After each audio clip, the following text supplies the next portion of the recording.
On y va? Bon.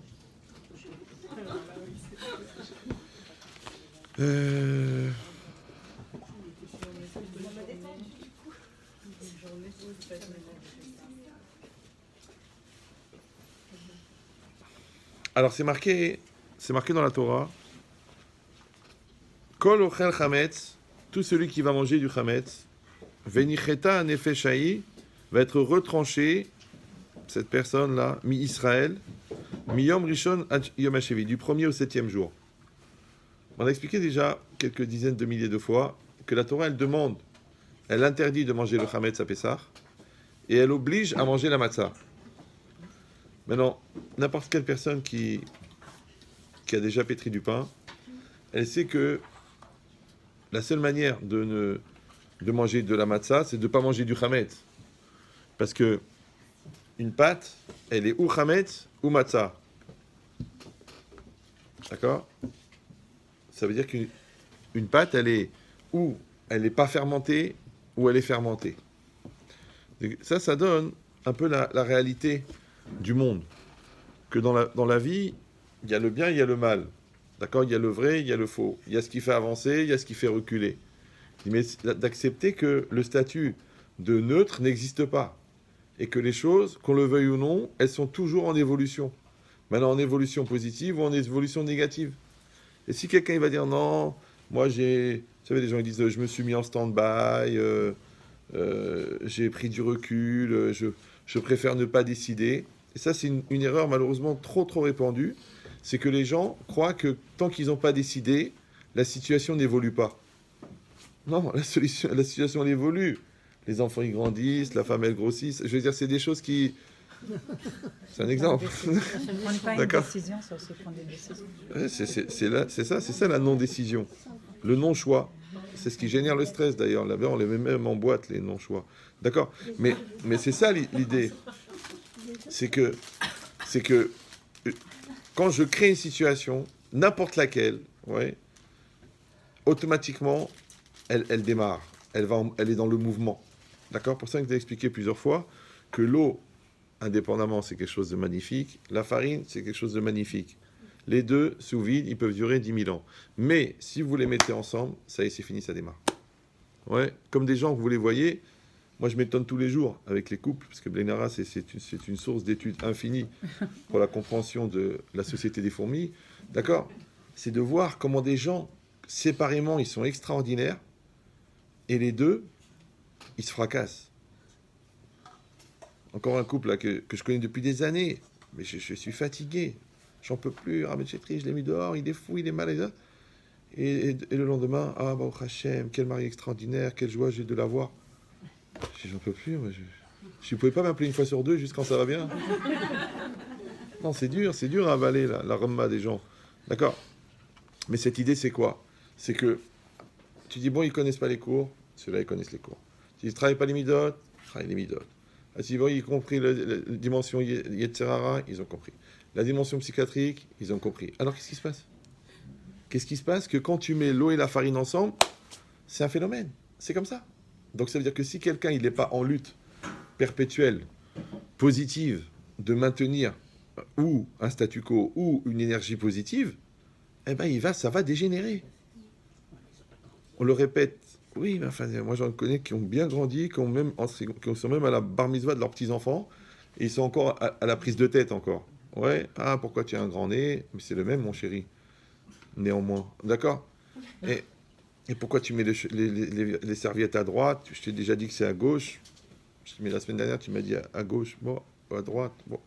Donc ça veut dire quoi? Ça veut dire que l'eau et la farine, deux éléments séparés, magnifiques. Chaque personne est extraordinaire. Seulement que cette électricité statique qui est créée par le contact, si on ne sait pas la gérer, eh ben, elle dégénère. Mais elle peut dégénérer des fois très loin, dans des souffrances, dans des problèmes, dans des crises. Dans des crises qui sont caractéristiques par le fait qu'elles sont irrationnelles. Parce que jamais le gars, il se conduit comme ça. Jamais la fille, elle va faire un truc pareil. Mais là, elle l'a fait. Alors d'un côté, plus c'est irrationnel, plus c'est rassurant. Parce que plus c'est irrationnel, plus on sait que c'est du Yetzirah. D'autre côté, jusqu'à quel âge on a le droit de dire c'est encore le Yetzirah, encore le Yetzirah, c'est trop facile. Il a bon dos, le cornu. D'accord. Donc, cette logique, c'est quoi? C'est que chacun d'entre nous, il a un potentiel de devenir Hametz. D'accord? Chaque situation, elle a un potentiel de devenir Hametz. Chaque opportunité, elle contient une partie de Hametz, une partie de Matzah. C'est juste à nous de décider qu'est-ce qu'on veut faire avec la réalité. Maintenant, ça veut dire que ce qui fait peur, en fin de compte, ça rassure. Ouais. Quand tu connais un problème, d'un côté, ça t'angoisse, mais d'un autre côté, tu dis, mais si déjà tu connais le problème, c'est déjà pas mal, parce que tu sais ce qui va pas. Après, c'est quoi la solution? La solution, c'est juste l'autre côté du problème. Alors là où il y a une petite ambivalence, c'est que normalement, une pâte, quand elle est devenue chametz, elle ne peut plus redevenir matzah. Vous me suivez ou là? Oui, non? C'est vrai? Je fais une petite coupure.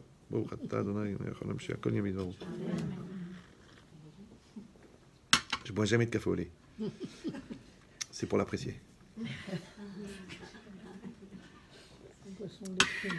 Donc ça veut dire quoi? De quoi je parlais? C'est pas réversible. Eh bien bravo, c'est faux. Oui, pourquoi? Parce que la pâte, quand elle est devenue chametz, elle peut plus redevenir matzah. Ouais. Mais ça, c'est à partir de la 6e heure, la veille de Pessah. Pourquoi? Parce que l'interdit de chametz, d'après la Torah, oui, il commence à la 6e heure, la veille de Pessah. La Torah, elle a dit Shivat Yamim, 7 jours, d'accord? Donc de la nuit de Pessah jusqu'à la nuit, la veille du 8e jour, d'accord? Donc le chametz existe. Mais la Torah, elle a rajouté un interdit supplémentaire de ne pas manger le chametz à partir de la 6e heure. Nous, on rajoute 2 heures en plus, d'accord? Les Chachamim ont interdit. La veille de Pessah. Donc normalement, c'est le 15 Nissan que ça commence le chametz. Mais à partir du 14 à l'après-midi, c'est interdit. D'accord? Maintenant, avant cette heure-là, avant l'heure de l'interdit, cette pâte fermentée n'est pas du chametz. Parce que on dit toujours, une pâte fermentée, c'est du chametz. Mais le chametz n'existe qu'à partir du moment où l'heure du chametz est arrivée. Mais quand l'heure de l'interdit n'est pas arrivée, d'accord, alors il n'y a pas de chametz. Mais il y a une pâte fermentée. Maintenant, il y a une différence entre une nature qui s'appelle une pâte fermentée et un issour, un interdit qui s'appelle le chametz. Maintenant, c'est pour ça qu'on dit que Kodem Pessah, Efshar Levatel Chametz. Avant Pessah, on peut annuler le chametz. C'est pour ça qu'à l'époque, parce qu'aujourd'hui c'est facile, il y a du kasher dans tout, mais à mon époque, genre le vieux, ouais, à l'époque, ouais, le Rav Frankfurter, il disait, bah, si vous voulez manger des congelés, vous prenez des congelés et vous les passez 2 minutes dans l'eau bouillante, vous les jetez, hop, vous les ressortez, vous les recongelez. Pourquoi? Parce qu'à l'époque, le problème, c'est qu'il y avait une espèce de... Il faisait un bain qui contenait un peu bon, enfin du chametz. Les congelés, ils étaient avec l'acide citrique ou je sais pas quoi, il y avait un mélange et il y avait un petit peu de chametz, d'accord? Donc qu'est-ce qu'on faisait? On prenait une marmite, on mettait de l'eau et dedans, le chametz qui était dedans, il sortait pour aller dans la marmite. Maintenant, il était annulé parce qu'il y avait 60 fois plus d'eau que d'œufs. Donc on annulait, en fin de compte, la quantité de chametz qui était dans les congelés et on les recongelait. Donc on pouvait manger comme ça des congelés qui n'avaient pas de Hercher à l'époque, ça n'existait pas. Donc on pouvait les manger comme ça. Donc on pouvait annuler le chametz avant Pessah. Maintenant, pourquoi? Parce que, comme ça pas, le chametz, il est assour, bémachéou, à Pessah. Même une poussière de chametz, c'est assour. Mais l'interdit de chametz commence, on a dit, à partir de la 6e heure. Donc avant ça, c'est pas du chametz, c'est de la pâte fermentée. De la pâte fermentée, on peut l'annuler comme n'importe quelle chose dans 60 fois plus. D'après la Torah, dans un tiers, 2 tiers, mais d'après les Rabbanan, on est obligé de faire 60 fois plus. Donc quand on a annulé les 60 fois plus, le chametz dans les 60 fois plus, donc la pâte fermentée dans 60 fois plus, il n'y a plus de chametz. Donc quand arrive la 6e heure, il n'y a pas de pâte fermentée pour pouvoir devenir chametz. Ça va toujours? Super. Maintenant, si on fait le parallèle avec nos choix, quand on dit Kodem Pessah, Efshar Levatel, avant Pessah, on peut annuler le chametz. Alors à l'époque, j'avais dit un petit jeu de mots, ça, on dit Pessah, toujours Pessah, c'est la bouche qui parle. D'accord? Maintenant, quand j'ai une réalité devant moi, elle existe. Oui, non, oui, non. Il y a 2 choses qui font exister la réalité. La conscience qu'on en a, d'après la physique quantique, ouais, d'accord, mais aussi d'après la Torah. La conscience qu'on a de la réalité crée la réalité. Et le fait de parler de la réalité, ça crée la réalité. Pour ça, on dit Al tiftarpe la Satan. D'accord? Maintenant, tu as vu quelque chose qui ne va pas chez ton mari. Je dis mari parce que je suis minoritaire. Oui. Et je ne peux pas passer par là. D'accord? Donc, je dis tu vois quelque chose qui ne va pas chez ton mari. Mais tu es avant Pessah. C'est-à-dire avant que ta bouche, elle parle. Mais tu l'as vu. Parce que tu as des yeux, Blainara. Ouais. Des scanners. Tu peux parler, tu peux ne pas parler. Attention, parce que quand tu vas parler, tu vas parler. Quand tu vas parler, tu auras parlé. On dit, on ne regrette pas les mots qu'on n'a pas dit. Mais les mots qu'on a dit, ils créent une réalité. D'accord? Moi, les gens, ils me disent, ok, il est énervé, il était fatigué, il est déprimé, il est schizophrène, il est bipolaire, il est fou. Ok. Mais vous savez ce qu'il m'a dit? Je dis, mais je comprends, vous venez de me dire que c'est pas lui qui l'a dit, puisqu'il était fou. Pourquoi ça vous fait de la peine? Ah oui, bah quand même, c'est mon mari, je prends à cœur, c'est difficile. C'est bizarre, c'est ce double... Encore une fois, on n'est pas des robots. Ouais. Ça veut dire que la parole, elle crée une réalité. C'est pour ça que c'est marqué que le Zohar, il dit que le Kol Adam dit bourou. Tout l'homme, ça n'est que parole. Vous voyez, là, j'ai en train de parler. Vous voyez que je parle. Quand je parle, je crée un olam. Je crée un monde. Parce que vous êtes rentré dans une idée, vous êtes rentré dans une réflexion. Et dibour, zechibour. La parole, c'est le lien. Mais pas seulement parce que communication, c'est communiquer, c'est commun. C'est aussi parce que c'est un lien avec la réalité. La preuve, c'est que quand vous parlez d'une réalité, même si vous êtes seul, vous donnez une réalité beaucoup plus grande à la réalité que simplement d'en avoir conscience. Pourquoi? Parce que parler, c'est exprimer. Exprimer, c'est la base du recul. Donc même quelqu'un qui sait lire, je peux vous le dire, hein, j'ai fait l'expérience, même quelqu'un qui sait lire, quand vous lui collez la feuille, là, il n'arrive pas à lire. Je m'excuse si je dis des choses trop profondes ce matin, mais...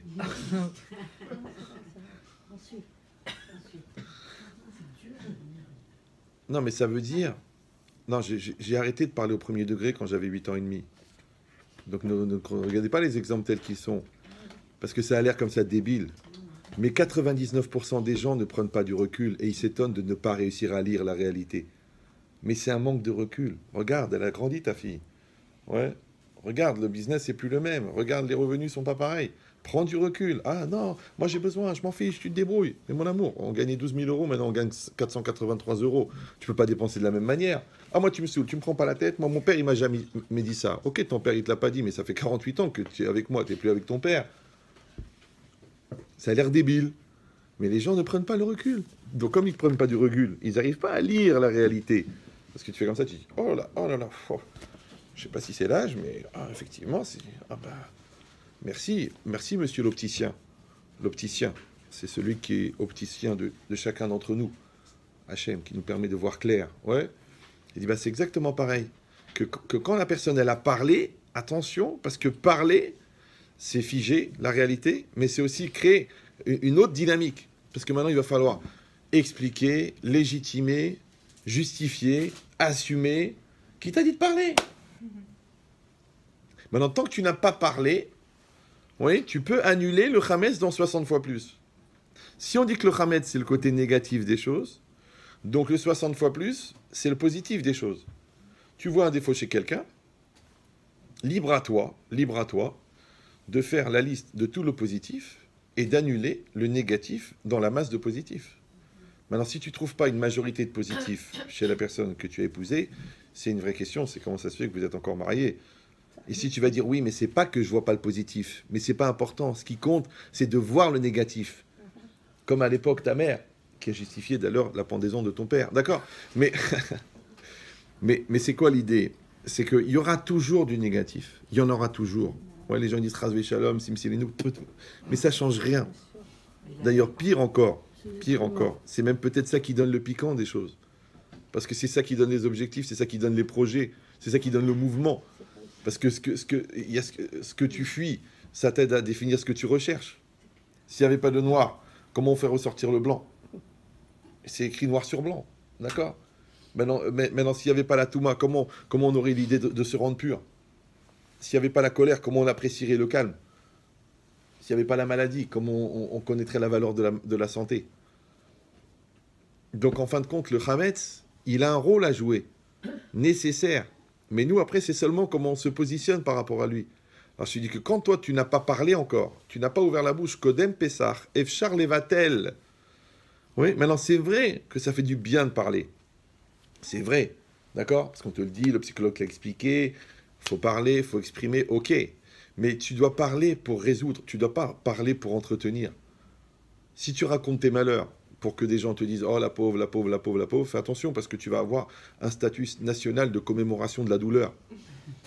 Tu vas devenir un cotel où les gens viennent se plaindre. Ne t'étonne pas si quelquefois il y en a qui sont tentés de te mettre un papier dans le nez pour que leur prière soit exaucée. Très sérieuse ce matin. Hein. J'en profite.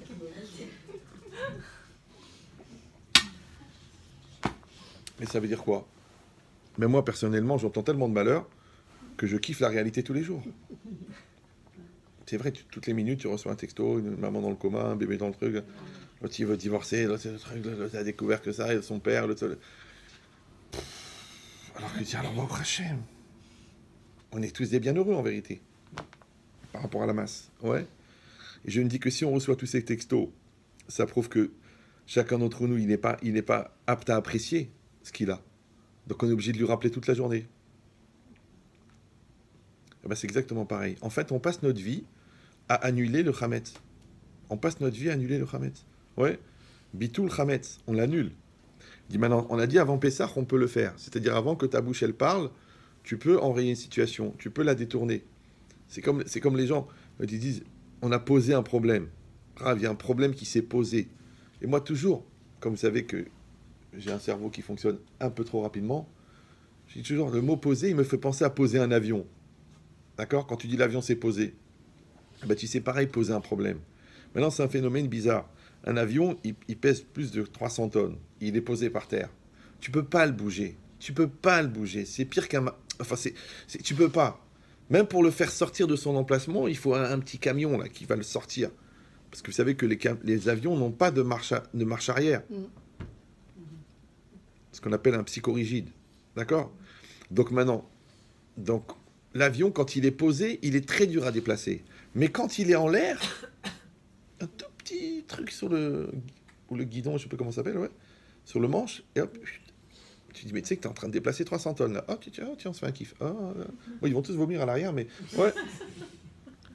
On a dit, pourquoi un problème, tant qu'il est en l'air, il est gérable, et quand il est posé, il est très dur à résoudre. Maintenant, tu dis, oui, faut bien les poser, les problèmes. Hein. On dit, il faut parler de la chose, Ok. Peut-être, il y a une logique d'extrême où à un moment ou à un autre, il faut se poser, il faut accepter, il faut assumer pour pouvoir résoudre. Mais si on avait la force d'anticipation, de voir arriver les choses, d'accord, et d'essayer de les éviter, c'est-à-dire, est-ce qu'on va passer notre vie à casser et à réparer, ou alors à éviter de casser? Et si quelqu'un veut dire, oui, éviter de casser, c'est une sagesse qui n'est pas donnée à tout le monde. Moi, je ne suis pas d'accord. Parce que quand il y a le problème et que tu as cassé, tu trouves la chokhma pour réparer. Or, la même chokhma qu'il faut pour réparer, c'est la même qu'il faut pour éviter de casser. La preuve, le gars, il trouve l'argumentaire pour expliquer à sa femme qu'elle doit lui redonner la confiance, après qu'il a fait une très très grave erreur. Mais ce même argumentaire, t'es la femme de ma vie, t'es la mère de mes enfants, je peux pas me passer de toi. C'est celle qu'il aurait dû avoir avant la Avera.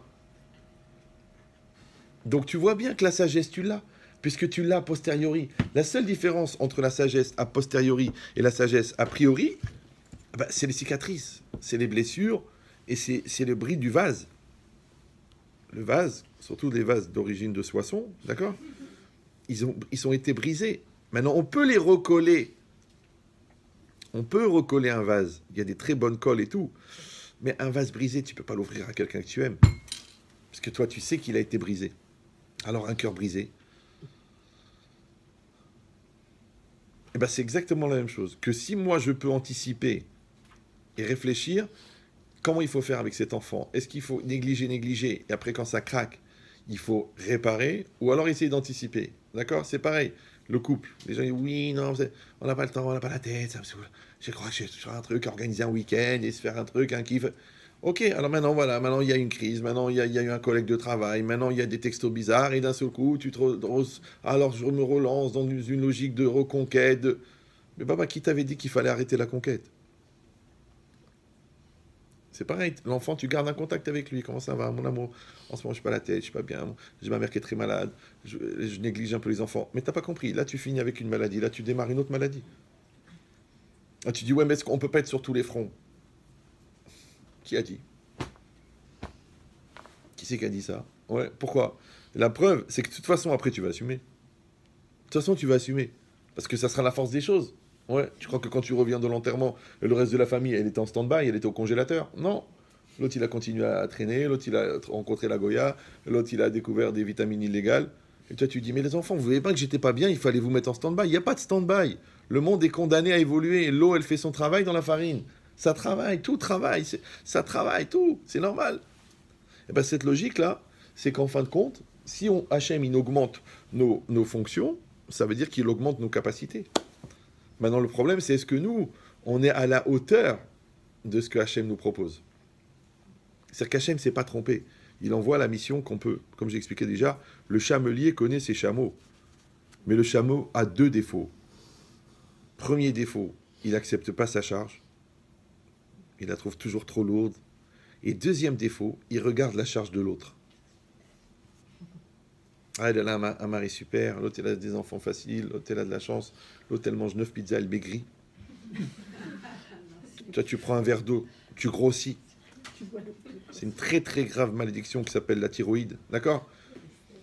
Mais c'est ça l'idée, c'est de dire, tu ne dois pas regarder la charge de l'autre, tu regardes ta charge à toi, et tu l'acceptes. Donc c'est ta charge, tu es un chameau, on est des chameaux. Non, c'est vrai, on est des chameaux. Moi, les gens ils me disent, mais comment... Attendez, mais j'arrive même pas à vous suivre. Rien que votre emploi du temps, il me fatigue. Là, je dois aller à Montréal pour 40 minutes. Je vais faire 12 heures de vol pour parler 40 minutes. Après, je dois aller en Israël pour, pareil, pour, je pense, 50 minutes. Ouais. C'est-à-dire, je vais aller et revenir le lendemain. Maintenant, je vous dis pas ça pour vous impressionner. Je vous dis que quand on est un chameau, bah, tu fais ce que tu as à faire. Tu commences à te dire, voilà, c'est trop. Ah ben tu rends plus lourde la charge. D'accord? Comme les gens ils disent, oh, le ménage de Pessard. Mais attends, on t'a pas dit de repeindre les toilettes. On t'a pas dit d'acheter un canapé cachère les Pessards. Il y en a, ils achètent même du papier de toilette cachère les Pessards. Je m'excuse de vous le dire, mais ça passe pas par là. Donc, non? Donc ça veut dire quoi? Ça veut dire que la personne, elle se fait un monde, elle se fait un rolam, et après elle dit, je suis perdu. Ouais, elle se fait un rolam de la bar mitzvah, et après elle fait une dépression. Mais non, tu fais une liste, checking, et tu coches. Ouais. Avant, ils faisaient eux-mêmes, ils cuisinaient eux-mêmes pour 300 personnes. Ils gardaient le sourire. Maintenant, toi, tu as 4 coups de fil à faire, tu deviens folle. Tu dis, un problème. C'est quoi le produit? C'est le poids du téléphone ou quoi? Donc vous avez compris l'idée. C'est que à chaque fois que je vais parler, d'accord, je vais créer une réalité. Maintenant, puisqu'en parlant, tu crées une réalité, t'as qu'à créer une réalité positive. Hier, il y a un rave qui m'a téléphoné. Parce qu'il avait un gala et tout ça. Il était stressé, angoissé et tout. Moi, je l'ai parlé, je l'ai calmé. Ouais. Il m'a dit, rien, les gens, ils viennent pas, ils m'appellent. Après, on arrive au gala. Il me dit, écoute, c'est plein. Il me dit, merci beaucoup pour le chizouk. Je dis, mais merci à toi pour les mounas. Vous suivez ou non? C'est que les coffres, ils sont pleins d'argent, mais il faut ouvrir les portes. Les cœurs, ils sont pleins d'amour, mais il faut ouvrir le cœur. Donc en vérité, le plus important, c'est pas d'avoir un coffre, c'est d'avoir la clé. Comme des gens qui ont un potentiel extraordinaire, mais qui ne l'utilisent pas, parce qu'ils n'ont pas confiance en eux. Donc ça veut dire quoi? Ça veut dire que la bouche, elle va créer la réalité. C'est pour ça qu'à Pessah, on parle beaucoup. On parle beaucoup à Pessah. Ouais. Maintenant, toi, tu as compris la force de la parole. Mais le souci, c'est que la parole, elle contient aussi le Lashon Hara, elle contient aussi le Motzi Shem Ra, elle contient le Nivulpé, elle contient la négation, elle contient la parole négative, elle contient l'angoisse, elle contient la Ramma, elle contient la perte de conviction. Tout ça, c'est dans la parole.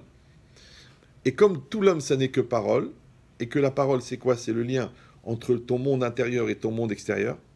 C'est comme si le monde extérieur, c'était la farine, et la parole, c'était l'eau. Et des fois, c'est le contraire. C'est la parole qui joue le rôle de la farine et la réalité qui joue le rôle de l'eau.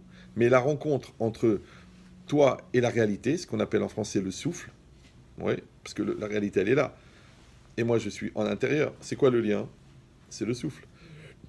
Et tout le monde sait que Neshima, c'est le souffle, et Neshama, c'est l'âme. D'accord? Donc la parole, elle représente la vie. C'est pour ça que quand vous empêchez quelqu'un de respirer, même quelqu'un qui est très déterminé, il va mourir. Exactement. J'ai parlé de ça une fois à un médecin. J'ai raconté ça déjà, mais bon, je deviens gaga. Il paraît que la lady, elle cherche un khatan. Donc, j'ai dit, c'était un médecin urgentiste de l'armée. Il m'a raconté que des gens qui avaient perdu leurs 2 membres inférieurs en marchant sur une mine, ils mettent 3 heures à mourir. Alors je lui ai dit, écoutez, puisque vous êtes médecin et que moi j'ai eu la chance de ne pas faire d'études, comment ça se fait que quelqu'un, que tu lui bouches le nez et la bouche, il met 2 minutes à mourir? C'est bizarre. Il va me dire, oui, le cerveau n'est pas oxygéné, les poumons explosent. D'accord. Mais ça, c'est la technique. Mais, le yesod, c'est bizarre. D'accord. Que le gars, il a plus de jambes. Il a une hémorragie, je te dis pas. Ouais. Et il met 3 heures à mourir. Et l'autre, d'accord. Alors que quand tu perds ton sang, tu meurs. Et l'autre, parce qu'il respire plus. Parce que l'eau, la lechem levado ichi adam, est là, al motse pi Hachem, de ce qui sort de la bouche d'Hachem. Or, puisque l'homme, il est fait à l'image d'Hachem, quand Hachem, il fait, qu'est-ce qui sort de la bouche d'Hachem? Il sort son ratson, il sort sa volonté. Et qu'est-ce qui sort de la bouche d'un homme? Il sort la volonté. Maintenant, le problème, c'est qu'il peut sortir la bonne volonté ou la mauvaise volonté. C'est pour ça qu'on dit toujours Orot Zeretzonot, la lumière. Les lumières, ça représente la volonté. Et le mot Avir, il s'écrit Aleph, Vav, Yud, Resh. Quand vous enlevez le Yud de la Chorma, il reste Or. Et Or, c'est quoi? C'est la lumière. Donc en vérité, qu'est-ce que c'est la parole? C'est de la lumière avec de la Chorma. Ça s'appelle l'air. C'est pour ça que l'air a toujours une valeur. D'ailleurs, on le dit, l'air de rien. Donc si tu as besoin de respirer, comme ça, quelqu'un qui t'angoisse, tu dis, tu m'empêches de respirer. Tu m'étouffes.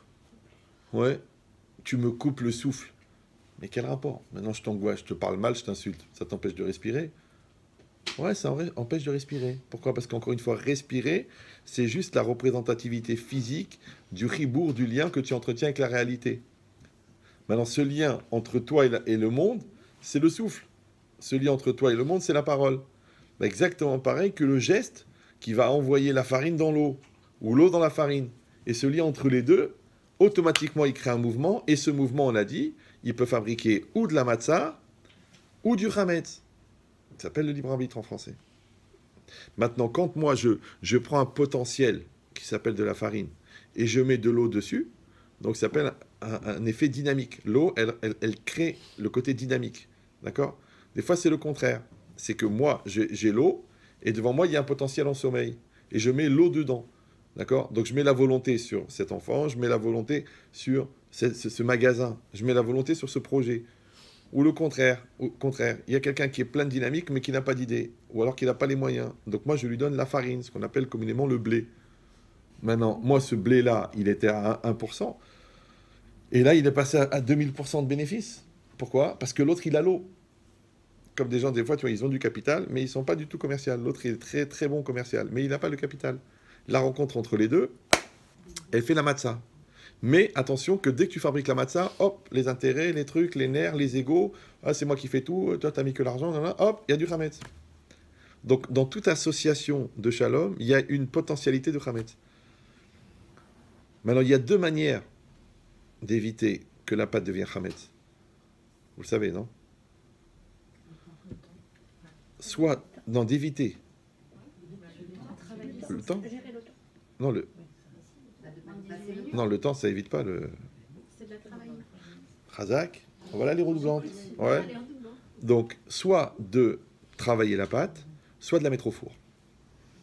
Dès que... Faites ce que vous voulez, moi. Mais c'est moi qui fais cours. Il y a un seul Marocain ici. Donc, ça veut dire quoi? Non, c'est rien. Donc c'est quoi l'idée? C'est que quand on met la pâte au four, ça arrête la fermentation. Mais c'est quoi le four, si on continue la symbolique? Ouais. Le four, c'est qu'on a entériné la chose. On a tiré l'enseignement. D'accord? On a grandi de la chose. On termine l'histoire. D'accord? Donc on passe la chose, on met la chose au four. Maintenant, si tu ne la mets pas au four, la polémique va continuer. Ça continue. Et toi, tu me parles mal, et moi, je me vexe, et toi, tu ce truc, d'accord? Et l'enfant, il s'est braqué pour son iPhone, et toi, tu dis non, c'est assourd, et lui, il le veut, d'accord? Donc, il a la pression sociale de ses copains. Et toi, d'un autre côté, tu dis, tu connais les dangers de la passivité devant le petit écran, et vous êtes les deux en train de fermenter, Paul et Mike, qui est deux cousins. Ouais. Qu'est-ce que tu fais? Tu casses le portable, tu lui donnes, comment tu vas arrêter la fermentation? Comment tu vas faire rentrer les choses dans une logique positive? Comment il va devenir l'utilisateur d'un outil plutôt que l'outil d'un objet? Comment il va faire? Il dit cette logique-là, c'est ça, c'est la rencontre entre l'eau et la farine. Ouais. Et ça demande des halachot. Regardez les gens qui fabriquent. Dès qu'on met l'eau sur la farine, on allume le chronomètre. Après, il y en a un, il va rien faire d'autre que la pâte. Il pétrit, ta ta ta ta ta ta ta. Après, il y en a un autre qui va couper. D'accord? Après, il y en a un autre qui va étaler. Après, il y en a un autre qui va faire les trous dedans. Après, il y en a un autre qui va mettre au four. Tu dis, bon, tu veux pas qu'on fasse deux fonctions? Non. Non. Parce que Aosek Bamitzvah, Patour, Mina Avera. D'accord? La puissance, c'est de faire bien ce que tu fais. Maintenant, tu dis, oui, mais je peux faire deux choses à la fois. Mais quand tu vas faire la deuxième, tu vas faire au détriment de la première. Donc maintenant, tu es dans ton ménage. Tu fais ton ménage. Maintenant, tu prends ton café. Tu prends ton café. Tu t'arrêtes, tu te poses, prends ton café. Tu dis, moi, je vais en profiter pour appeler ma belle-sœur. Mais non, puisque tu vas rendre ton café amer. Maintenant, tu as bien fini ton café, tu as fait tes brachot, tu es bien, la maison, elle est nickel. Tu dis, bon, je vais appeler quelqu'un que j'aime pas, quelqu'un qui va me demander de la remise en cause. Après, j'ai fini la discussion, hop. Mais les gens, qu'est-ce qu'ils font? Ils font deux choses à la fois, sous prétexte de ne pas perdre le temps. Ouais. Donc, ils ne se rappellent pas où ils ont mis les clés, parce qu'ils les ont posées pendant qu'ils étaient en train de téléphoner. Ils ne se rappellent pas où est-ce qu'ils ont posé le carnet de chèques, puisqu'ils l'ont mis en haut du meuble de la salle de bain. Puisqu'ils étaient en train de ranger le shampoing, ils avaient le chéquier dans la main. Alors, il a dit une seconde, il a posé le chéquier. Après, une semaine et demie, jusqu'à Pessah de l'année d'après, où quand ils ont vendu la maison, ils ont retrouvé, quand ils ont changé le meuble, ils ont retrouvé le chéquier. D'accord? Mais l'idée, c'est quoi? C'est pas grave, le chéquier. Au contraire, ça fera des économies à votre mari, il va vous bénir. Ouais. Mais c'est de dire que, tu vois, qu'est-ce qui se passe quand on fait deux choses à la fois? Maintenant, alors, vous allez dire, oui, mais vous savez tout ce qu'on a sur la tête. Ok, je sais. J'ai un peu le même problème que vous. J'ai des listes entières de tout ce que je dois faire. Je n'arrive même pas à les finir. C'est que des méguilottes de Leicester. Ouais. Mais d'un autre côté, il faut réussir à faire une seule chose, bien à 100%, et après rapidement. Ben, tu peux faire. Parce que tout ce que tu sais faire bien, tu peux le faire rapidement. D'accord? Maintenant, quand tu commences par faire rapidement, il y a de grandes chances que tu ne fasses pas bien. Donc, tu fais bien lentement, et après, tu fais bien rapidement. Comme la première fois que tu as essayé de faire les tresses A4. Tu te rappelles? C'est le jour où tu as voulu tuer quelqu'un. Ouais. Et maintenant, même pas... Tes mains, elles marchent toutes seules. Ça veut dire que c'est un apprentissage. Oui? Ben, c'est exactement pareil. Que cette logique, que quand tu vas créer une réalité, simplement parce que tu vas mettre en contact deux potentialités, puisque tu dois garder en tête en même temps le projet que tu as, mais en même temps que ça génère des obstacles, que ça génère des pièces. Donc, il faut arrêter d'être nia. Il faut arrêter de tomber des nues. Je ne m'attendais pas du tout. Je suis très déçu. Vraiment, j'étais dans une bonne intention. Mais qu'est-ce qu'il veut le bon Dieu? Mais je répète, que le mouvement du monde, c'est l'Yetzirah. Le moteur, il peut t'emmener en vacances ou t'emmener dans le mur. Tu dis, bah, si j'avais su, j'aurais été à pied. Oui, mais tu aurais mis 3 mois pour arriver. Donc, le Yetzirah, c'est le moteur. Maintenant, l'activation du moteur, c'est ce qui crée la dégénérescence des enzymes à l'intérieur de la pâte. Mais c'est ce qui fait que la pâte, elle est mangeable. Pourquoi elle est mangeable? Mange de la farine. Vous avez essayé de prendre une cuillère de farine à jeun? Ça s'appelle une crise d'asthme. Ouais. C'est trop sec. C'est sec. Ouais. Donc tu mets de l'eau. Maintenant, quand tu mets l'eau et la farine, ça fait une bouillabaisse, ça fait une khrawa, ouais. Mais tu pétris, tu pétris, tu pétris, tu pétris. T'as pas enlevé l'eau, t'as pas enlevé la farine, mais ça fait de la pâte. Donc en vérité, qu'est-ce que tu as fait? Tu as juste engendré la chimie entre l'eau et la farine. Maintenant, comment on reconnaît le bon pain, et même dans la halakha, comment on reconnaît le pain? C'est que quand tu déchires la pâte, tu vois les fibres. Maintenant, c'est quoi les fibres? Ben, les fibres, c'est les liens cachés dans la pâte, donc les liens invisibles qui se sont créés entre deux personnes qui, a priori, ne sont pas du même sexe, c'est important, ouais, qui ne sont pas de la même famille, interdit d'épouser sa sœur, qui ne sont pas du même tempérament, mais tu as vu tous ces liens maintenant? Par contre, quand la pâte, elle casse en deux, au moment où vous faites motzi, premièrement, c'est que vous avez fait un parpaing. Deuxièmement, c'est pas évident que c'est motzi. Je ne sais pas si vous me suivez. C'est que la pâte brisée, on ne peut pas faire motzi dessus.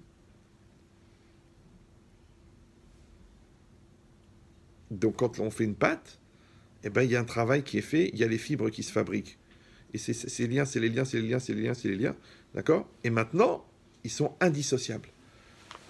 Pourquoi? Parce que vas-y, essaye de récupérer l'eau. Tu dis, j'en ai marre, rends-moi mon eau. Mon amour, ton eau, elle a fabriqué la pâte. Bon, alors reprends ta farine. On ne peut pas enlever la farine. Alors comment les gens ils divorcent? Ils ne se mélangent pas. Confondent cohabiter et coexister. Ils ne se remettent pas en cause. Ils ne changent pas leur nature profonde. Ils font juste des petits aménagements. Et étant donné que les gens qui sont un peu cultivés, un peu normaux, ils peuvent durer et perdurer pendant des années, sans pour autant qu'il y ait d'amour. Parce qu'on est quand même des gens normaux, on est quand même des gens responsables. Puis ça se fait pas chez nous. Ouais, et puis la souffrance, on prend sur nous. Et puis, alors comment tu peux savoir s'ils sont heureux ou non? Puisqu'ils habitent dans la même maison, ils ont le sourire sur les photos de la bar mitzvah. Comment tu peux savoir? Alors il n'y a qu'eux qui peuvent le savoir. C'est pour ça que maintenant les Khatan Kala, je leur dis toujours maintenant, je vous fais une bracha, que vous preniez sur vous d'être responsable du sourire de l'autre. Maintenant le sourire de l'autre, c'est tout un cahier des charges. Hein. C'est énorme. Parce que les gens disent, bah, je paye la maison, je paye le loyer, bon elle est dépressive. Ok, mais qu'est-ce que je peux faire?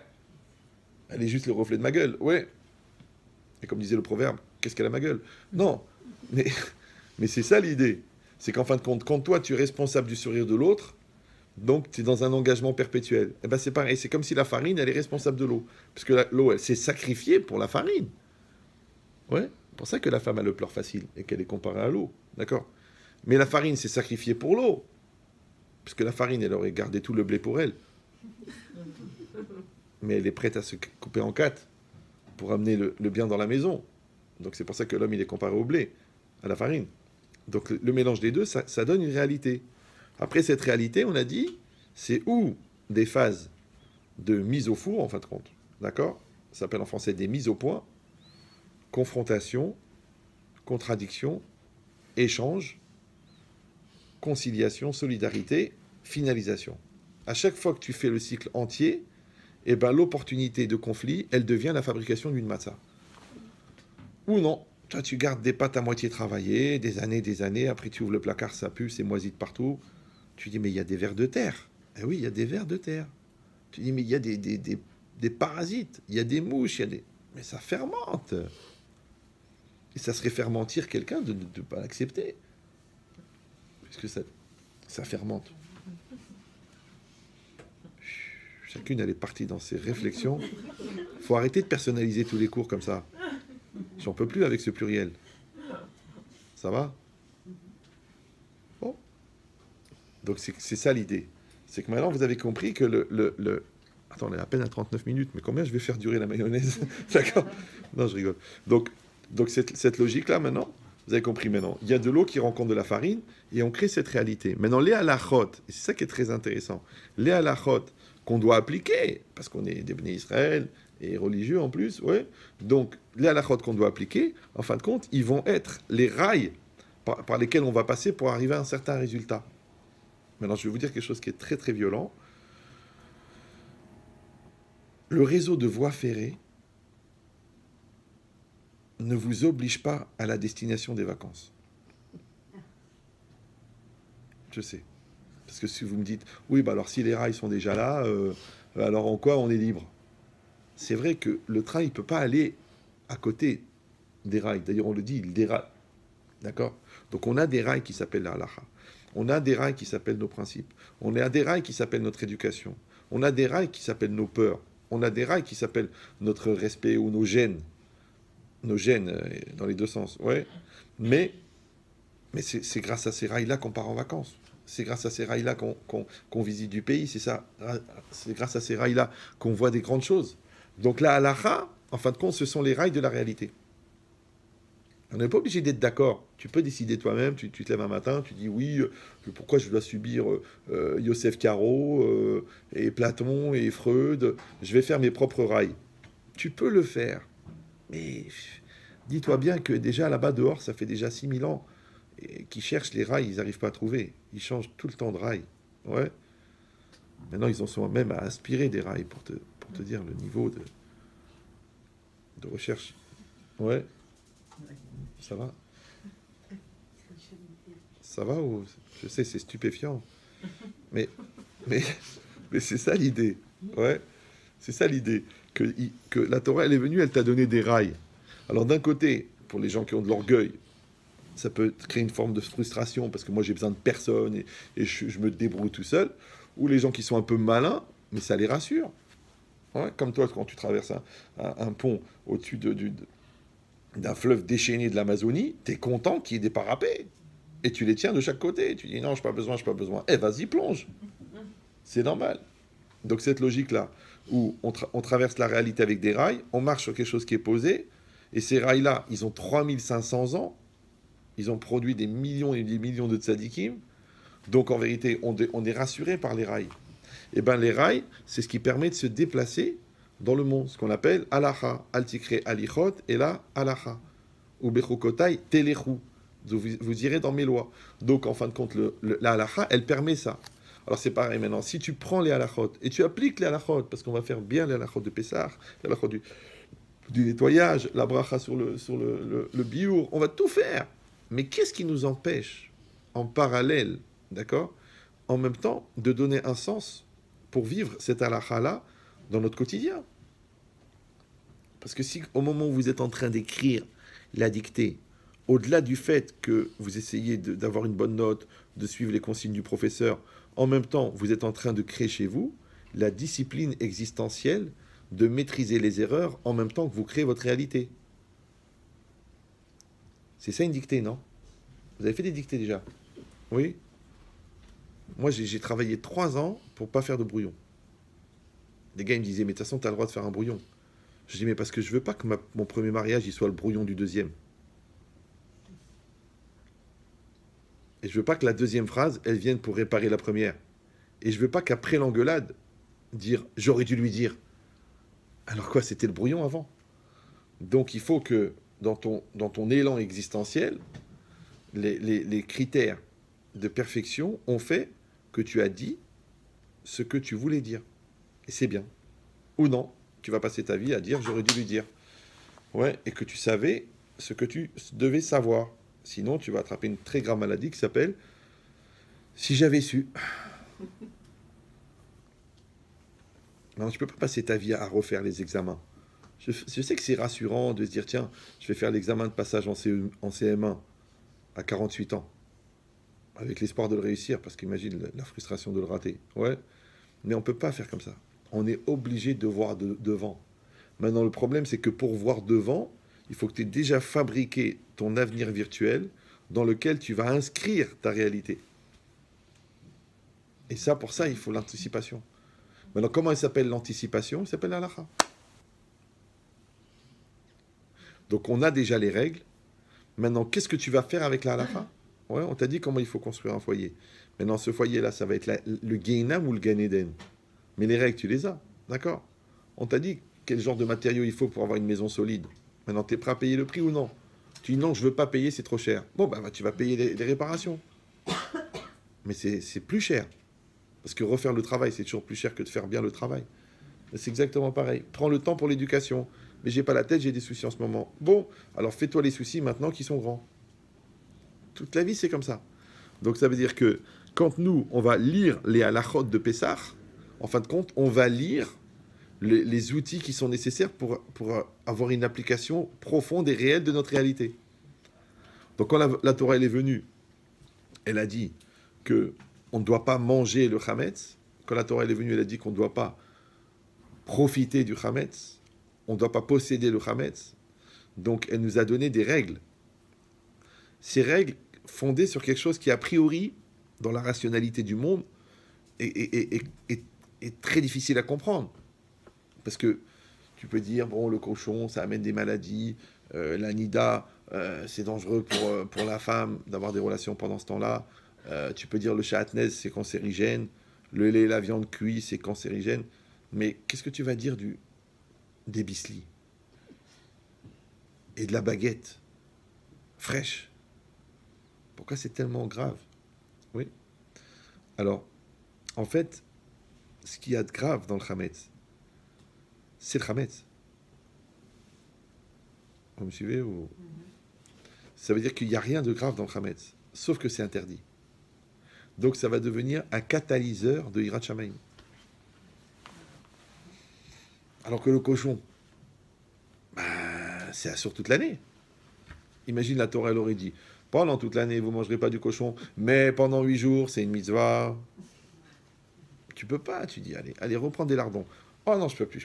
Bon, alors ton bacon, tu le prends. Ah, tu peux pas, mais tu béconnes ou quoi? C'est pas possible, ouais. C'est vrai, non? Les huîtres, ça te dégoûte. Donc comment tu vas les kiffer? Et tu dis, oui, mais parce que depuis qu'on est petit, on m'a dit que c'était interdit, mais peut-être que je peux m'adapter. C'est vrai qu'il y en a qui s'adaptent. C'est vrai. Même le homard. Tout est bon. Il paraît que c'est très bon. Moi, j'ai pas eu la chance de goûter, mais ça m'a évité le Tim Toumalev, qui aurait d'ailleurs fait douter du fait que c'était pas bon. Donc c'est un peu compliqué l'histoire. Ouais. Mais l'idée, c'est ça. C'est de dire qu'en fin de compte, c'est pas le homard qui est interdit, c'est le shérif. Non, c'est pas le homard qui est interdit. Ouais. C'est l'interdit qui est interdit. Donc moi, je me sens mal avec l'interdit. C'est pour ça que les gens, quand ils rationalisent les interdits, eh ben, ils les transgressent avec facilité. Comme ça qu'ils arrivent à faire la bise à la voisine, à parler d'intimité avec leur secrétaire, et après à mettre les mains un peu partout, en tout bien, tout honneur. Parce qu'ils ont rationalisé. Mais si tu dis c'est interdit, qu'est-ce que tu es en train de faire des chormotes? Ah, il ne faut pas voir le mal partout, vous les orthodoxes, vous exagérez toujours, il faut être ouvert d'esprit, il faut être cool, il faut être sympathique, ok, et après ils t'appellent, ils te disent, vous pouvez sauver mon couple. Mais pourquoi je vais sauver son couple? Au contraire, meurs, je veux dire, pourquoi? C'est très bizarre. Le jour, il y en a un, il est venu 20 ans de mariage et 20 ans d'adultère. Une précocité vraiment à mettre dans le livre des records. Il m'a dit, je vous en prie, j'ai besoin d'elle, je vais pas la quitter, c'est la mère de mes enfants. Je lui dis, t'es pas un rachat, t'es un malade. T'es un malade mental. En plus, il a une femme très jolie. Je lui dis, mais c'est quoi ton problème? C'est pas la même chose. Et puis, attends, en plus, c'est des gens que tu invites à la maison, c'est les copines de ta femme, c'est des gens que genre tu les as aidés à faire tes chouvas. Le gars, il a pris la Vera, la méadrine. Ils font pas des avérotes comme ça, genre au bois de Boulogne ou non. Non, le gars, il l'a fait. Glad cachère. High level, ouais. Pourquoi? Ouais. Maintenant, moi, j'ai arrêté de m'interroger sur la dimension irrationnelle de la lourdeur. Parce que la profondeur de la bêtise, on le dit en arabe, il y a bim. C'est la bim. Ouais. Je dis, mais cette logique-là, c'est quoi? C'est que, en fait, on a tout pour être heureux. Mais une miette de chametz pendant Pessah, c'est fini. Puis ça fait de la peine quand même. 240 kilos de viande. Chelet. 1 tonne d'haricots verts. Une miette. Et si tu vas dire, alors pourquoi c'est pas interdit pendant toute l'année? C'est ça le problème. Ce qu'on appelle en français un mal nécessaire. Vous savez, quand les Chachamim, ils ont annulé le Yetzer Hara d'Avodah Zara, il n'y avait plus d'Avodah Zara dans le monde. Waouh! Quand ils ont vu que ça a marché, ils ont dit on va enlever le Yetzer Hara de la débauche. Oui, mais les gens, ils se mariaient plus, les enfants ne naissaient plus, les poules ne pondaient plus. Parce que ça fait partie du monde. Hier, j'ai préparé un khatan. Le gars, il était gêné.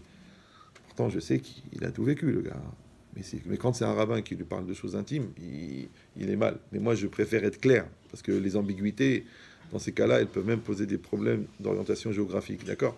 Mais, donc, quand on clarifie les choses, je voyais qu'il ouvrait des yeux comme ça. Quoi, ça existe dans la Torah, ça existe. Mais bien sûr. Je crois pas, la Torah, elle a été écrite avant le monde. Le monde, il vient de la Torah, l'homme, il vient du monde. Je crois que ce qui concerne l'homme n'est pas écrit dans la Torah. Je confonds avec la science qui découvre au fur et à mesure les choses qu'elle aurait dû savoir. Sous prétexte d'avoir un prix Nobel. Ouais. Non, le contraire. Ce qui doit être reçu, doit être reçu. Ouais. C'est pour ça qu'on a reçu la Torah d'ailleurs. Mais que cette dimension-là, quand je prends la halakha et je regarde l'interdit de manger le chametz, ouais, c'est quoi? C'est que tous les enseignements qu'on a autour du chametz, ça représente l'orgueil, ça représente la superficialité, ça représente la perte de temps, parce que comme l'a dit la rabbinite, d'accord, c'est que c'est le temps qui a fait apparaître le chametz, parce qu'on a juste laissé le temps agir. C'est pour ça qu'il faut jamais laisser le temps agir. Il faut maîtriser le temps. Il ne faut pas être pris par le temps. Donc maintenant, tous les éléments comme ça, la Torah dit ne les mange pas. C'est quoi ne pas manger? C'est quoi manger? Parce que toi tu es là, la réalité elle est là. On a dit parler, respirer, c'est le lien entre les deux. Mais manger, c'est encore plus le lien. C'est pour ça que le Shem Ishmael, il dit tu es ce que tu manges. Moi je ne m'étonne pas que les gens qui mangent du crabe, ils marchent de travers. C'est une façon de parler. D'ailleurs, elle l'a dit elle-même, pathos. Ouais, c'est vrai, d'accord. Mais c'est ça l'idée. C'est quoi? C'est que ta nature, aujourd'hui, maintenant, ils disent la médecine du 3e millénaire, c'est la nourriture. D'accord, ouais. Que tout ce que tu manges, ça s'inscrit, que les mélanges, maintenant la macrobiotique, les probiotiques, les intestins, tout ça, ils sont en train de t'expliquer, en fin de compte, que tu reviens à la nature. Mais pourquoi? Parce que ce que tu manges, mais ça s'inscrit en toi. Tu deviens ce que tu absorbes. Et ce que tu absorbes, ça fait partie de toi. Donc quand tu manges de l'arma, quand tu manges du stress au travail, ouais, quand tu manges des soucis, ça fait partie de toi. Maintenant, toi, tu es une cellule, la réalité, c'est une cellule. Vous avez déjà vu au microscope comment une cellule, elle bouffe une cellule? Vous avez vu comment les globules blancs, ils déchirent la bactérie? Et la bactérie, comment elle détruit la cellule? Maintenant, imagine ça en réel, en taille réelle, en macrobiotique, d'accord? En macroscopique, c'est-à-dire toi et ta réalité, et toi et ton mari, et toi et tes enfants, et toi et le souvenir difficile du divorce de tes parents. Mais mon amour, ça fait 28 ans, où on tourne la page, où on déchire la page. Mais on ne peut pas rester toute notre vie sur cette histoire. Il y avait une dame mariée, 4 enfants, 10 ans de mariage. Elle était encore dans la haine que sa belle-mère avait choisi la robe pour elle. Bon, très très interventionniste. Et qu'elle a pourri son mariage, la soirée, à cause de ça, qu'elle portait la robe que sa belle-mère lui a imposée. Je t'écoute, Lalla. Lalla, c'est une double négation. Lalla. Ouais. Ça fait 10 ans. Tu as un mari. Tu habites à 8000 km de ta belle-mère. Ça y est, il faut passer à autre chose. Non. C'est trop dire. Ça me remonte. J'ai la haine. C'est bizarre. Alors, il faut savoir qu'une chose, comme disait le Rav de Castorama, ne dure que si elle est entretenue. Donc l'autre, disons, elle est folle. Disons qu'elle est malade. Disons qu'elle fait pitié. Mais qu'est-ce qui fait que ça dure 10 ans? Alors une plaie qu'on n'accepte pas ne cicatrise jamais. Mais une plaie que tu retouches, c'est sûr qu'elle s'infecte. Et elle se réinfecte. Et elle se réinfecte. D'accord? Donc le phénomène eau et farine, eau et farine, eau et farine, tu remets de l'eau, tu remets de la farine, tu remets de l'eau, tu remets de la farine, tu dis ça s'arrêtera jamais. Ça dépend de toi.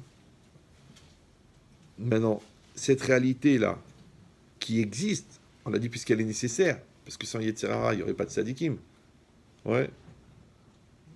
Et sans débauche, il n'y aurait pas de sainteté. Parce que la débauche, c'est... La sainteté, c'est la distance que tu prends avec la débauche. D'accord? Donc, la Torah, elle te dit, ça, n'en mange pas. Lo yachel. D'accord? Ne fais pas corps avec ça. Ne fais pas pénétrer ça en toi. Tu dis oui, mais et pendant toute l'année alors? Et j'en mange toute l'année. Ah, j'en ai avalé, hein. Je dis, alors tu sais comment tu peux savoir si, quand tu vis quelque chose, c'est une chose que tu maîtrises ou une chose que tu subis? Est-ce que tu es dans l'addiction ou est-ce que tu es dans la maîtrise? Vous savez comment?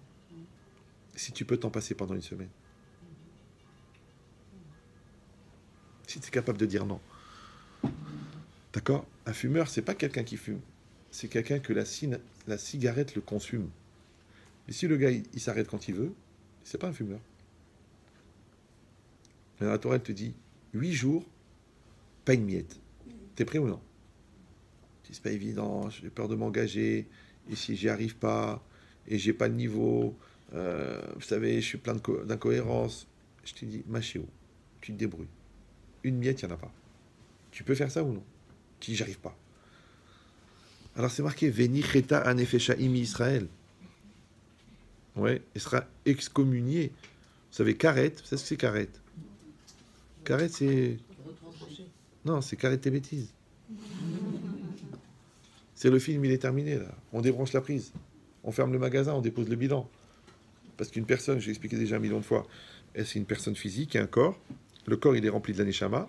L'aneshama, elle démarre du haut de la tête comme un espèce de fil transparent qui traverse les 7 cieux, qui traverse les 10 sphirotes, les 10 dimensions spirituelles, et qui arrive à la racine des neshamot d'Israël en dessous du trône céleste. Ça va? Mais dans ce câble-là, là, c'est ça qui nous maintient à la vie. C'est ça qui nous nourrit, c'est ça qui nous envoie les influences divines. C'est par là que les téphilines y reçoivent. Et ils envoient dans le cerveau le bien. C'est comme ça qu'on reçoit la bracha, la clairvoyance. C'est comme ça que la prière, par là que la prière elle monte et que la bracha elle descend. C'est tout par là, c'est le canal. D'accord? Mais attention, attention. Karet, ça veut dire koret, kritout. Kritout, c'est couper. On coupe ce lien-là. C'est pour ça que les gens ils te disent, mais écoutez, je suis perdu, il n'y a rien qui marche, je comprends rien à ce qui m'arrive, il n'y a aucune logique. À chaque fois, ça se bloque au dernier moment. C'est l'Ainara, c'est le Shror de ma belle-mère. Non, c'est karet. C'est pour ça que c'est chayav karet. Ça veut dire, tu es obligé d'arrêter. Mais karet tes bêtises. Karet. Mais non, je fais ce que je veux. De toute façon, j'y crois pas. Tout ça, c'est des bêtises. On t'a dit, ta femme, elle est nida. Laisse-la aller au mikvé. Non, ça me prend la tête. Moi, je veux pas des vieux trucs de 4000 ans qui vont me dicter ma vie. Ok. Mais quand c'est marqué acide chlorhydrique sur une bouteille, même si tu sais pas lire, tu vas quand même régler une fois pour toutes tes problèmes de digestion.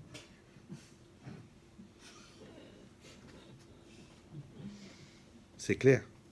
C'est exactement pareil. On t'a dit Nida, c'est assourd. Tu dis je m'en fiche. Tu dis Nida, c'est chayav karet. Tu dis je m'en tape.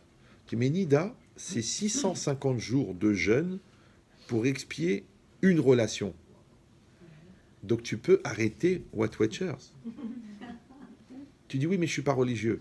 Mais ça change rien. Le cancer, il regarde pas la longueur de la barbe. Donc ça veut dire quoi? Ça veut dire qu'on t'a dit la gravité des choses. Après, on t'a montré la beauté de la chose.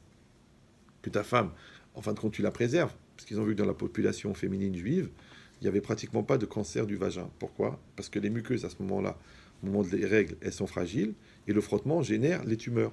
Donc la femme, tu la laisses tranquille pendant qu'elle est nida. Sinon, tu dis, moi j'ai besoin, je suis un homme, j'ai des besoins. Bon, donc toi, tu vas chanter, je l'aime à mourir, mais c'est elle qui va mourir. Donc la Torah, elle a préservé la femme. Ah, tu dis, oui, mais c'est difficile parce que j'ai des besoins. Mais peut-être que ce que tu apprécies quand tu es avec elle, c'est ce dont on t'a évité pendant que elle était interdite. Parce que c'est quoi le grand danger de la femme? Vous le savez ou non? C'est qu'elle perd son statut de personne quand elle revendique le droit d'être l'objet du désir. Oui, il y en a qui vont s'énerver. Mais ça fait circuler le sang. Vous avez compris l'idée ou non? Ça veut dire que c'est un conflit. Moi, je parle aux hommes. Hein. Je passe des heures et des heures à leur expliquer que leur femme, c'est une personne. Mais c'est très difficile quand tu as envie de quelqu'un de ne pas le regarder comme un objet. C'est compliqué. C'est pour ça que quand tu lui demandes « Est-ce que tu m'aimes ?» il faut bien définir « Est-ce que tu m'aimes comme une pomme ?» Et quand on voit dans quel état il met les pommes, tu t'étonnes plus qu'il t'appelle trognon. Ouais. Ou alors qu'il t'aime comme une personne. Maintenant, s'il t'aime comme une personne, même quand l'aspect de la pomme va changer, eh ben, va continuer à aimer ou non. Donc c'est une lutte chez l'homme de ne pas considérer la femme comme un objet. Maintenant, la société, elle crée ça. La mode, elle crée ça. L'ambiance, elle crée ça. Même des fois, la femme, elle est complice de se dire, moi aussi, j'ai envie de faire partie des gens qu'on regarde plutôt que des gens qu'on écoute. D'accord? Donc c'est un grand risque. Pourtant, ta grand-mère, elle n'était pas tellement jolie. Mais tu en as gardé des souvenirs extraordinaires. D'accord? Et l'autre, elle est l'avion de chasse. Mais c'est juste un décor. Quand tu t'assois dedans, il démarrera jamais, puisque c'est juste un décor. Donc, il faut réfléchir que... Pourquoi j'ai parlé de ça? Ça veut dire qu'il y a des gens qui devaient l'entendre. Donc ça veut dire quoi? D'accord? Ça veut dire que... Je ne sais plus de quoi je parlais avant. L'homme qui respectait sa femme comme un homme. Voilà. Ça veut dire que quand la Torah, elle t'a dit ne mange pas, d'accord? Ne mange pas, ça veut dire que tu vas réfléchir à l'intériorité de la chose. Maintenant, comme il y a un interdit dans l'objet, comme il y a un interdit dans la personne. Donc quand la Torah, elle t'a dit ne va pas avec la femme Nida, d'accord? Ça veut dire il faut créer un lien encore plus fort avec la femme pour que quand elle est Nida, elle ne te manque pas en tant que corps, mais en tant que personne. Ben, c'est exactement pareil. C'est pour ça qu'on sera toujours obligé de mettre en parallèle la matzah et le chametz. Toujours. Puisqu'on a expliqué déjà 1 million de fois qu'en fin de compte, c'est le mal, c'est du bien qui a mal tourné. Et le bien, eh ben, c'est un mal qui a été évité.